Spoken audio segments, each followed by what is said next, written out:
Copernicus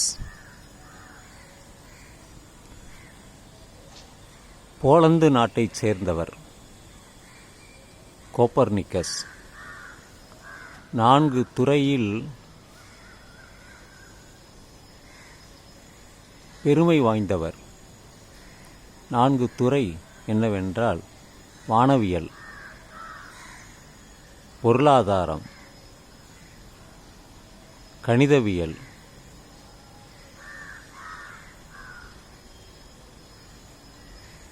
இப்படி 4 துறைகளில் அவர் சிறப்பாக இருந்தவர். கோப்பர்னிக்கஸ். கோப்பர்னிக்கஸை பற்றி சொல்ல வேண்டுமென்றால் அவருடைய வாழ்ந்த காலம் 17ஆம் நூற்றாண்டிலிருந்து 15ஆம் நூற்றாண்டு வரை சுமார் 70 வருடங்கள் அவர் உயிருடன் வாழ்ந்துள்ளார்.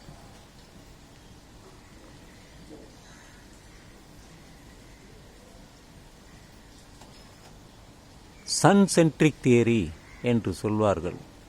சன் சென்ட்ரிக் தியரி, அதாவது சூரியனை மையமாக வைத்து மற்ற கோள்கள் இருக்கிறது என்ற தத்துவத்தை சொன்னவர் இந்த கோப்பர்னிக்கஸ்.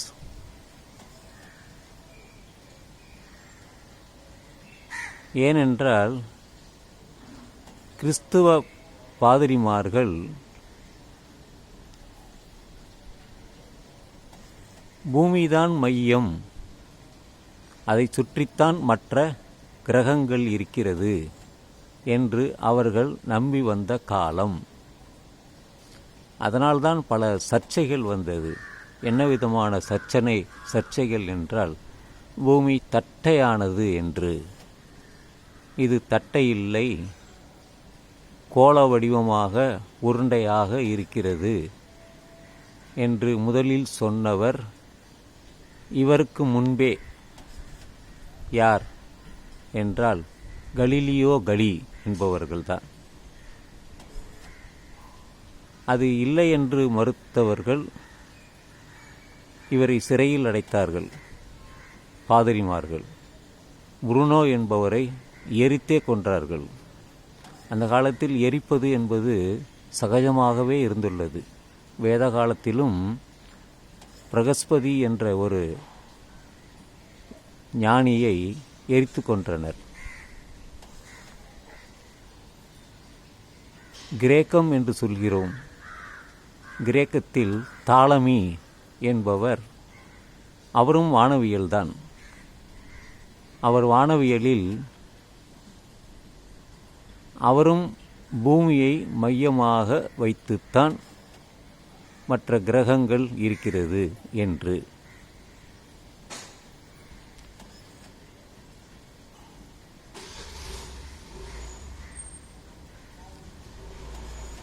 வேறொரு கிரேக்க ஞானி பூமியை சுற்றித்தான், பூமிக்கும் சூரியனுக்கும் இடையில்தான் மற்ற கோள்கள் இருக்கிறது என்று. அவர்களும் கிரேக்கத் தலைவர்தான்.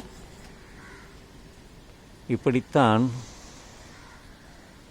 வானவியல் பற்றி பலருடைய புரிதல் இருந்திருக்கிறது. கோப்பர்னிக்கஸ் முதலில் ஆதாரமாக பூமியை ஒரு கிரகம், சூரியனை மையமாக வைத்துத்தான் எல்லா கோள்களும் இருக்கிறது என்று நிறுவியவர் அவர். அதனால்தான் வரலாற்றில் அவர் இடம் பெறுகிறார். சுழன்றும் ஏற்பின்னது உலகம் என்று திருவள்ளுவர் 2000 வருடங்களுக்கு முன்பு சொன்னாலும், ஆனால் அதை பற்றி நமக்கு சமீப காலம்தான் தெரியும். அவர் ஏட்டில் எழுதி வைத்துள்ளார், யாருக்கும் வெளியே தெரியவில்லை. ஒரு 100 வருடங்கள் அல்லது 200 வருடங்களுக்கு குறைவாகத்தான் நமக்கு தெரியும். எல்லிஸ் துரை என்பவர்தான் அதை படித்து தெரிந்து கொண்டு, தமிழ் இருந்தது, 50,000 வருடங்களாக தமிழ் மொழி பேசப்பட்டு வருகிறது தமிழர்களால். ஏனென்றால் பல நாடுகளுக்கு அவர்கள் வியாபார ரீதியாக, வணிக ரீதியாக அவர்கள் சென்று வந்துள்ளார்கள். இருந்தாலும் அதற்கான சான்று என்ன? சிந்து சமவெளி நாகரிகத்தை பற்றி பேசுகிறோம். அதையெல்லாம் எப்பொழுது தெரிய வந்தது? 20ஆம் நூற்றாண்டில் தான் தெரிய வந்தது. கீழடி நாகரிகம் 20ஆம் நூற்றாண்டில் தான் தெரிய வந்தது. அதற்கான சான்று இல்லாமல் இருந்தது. தற்பொழுது சான்று கிடைத்து விட்டது. தமிழை பற்றி ஆராய்ச்சி நடந்து விட்டது. இன்றும் நடந்து வருகின்றது.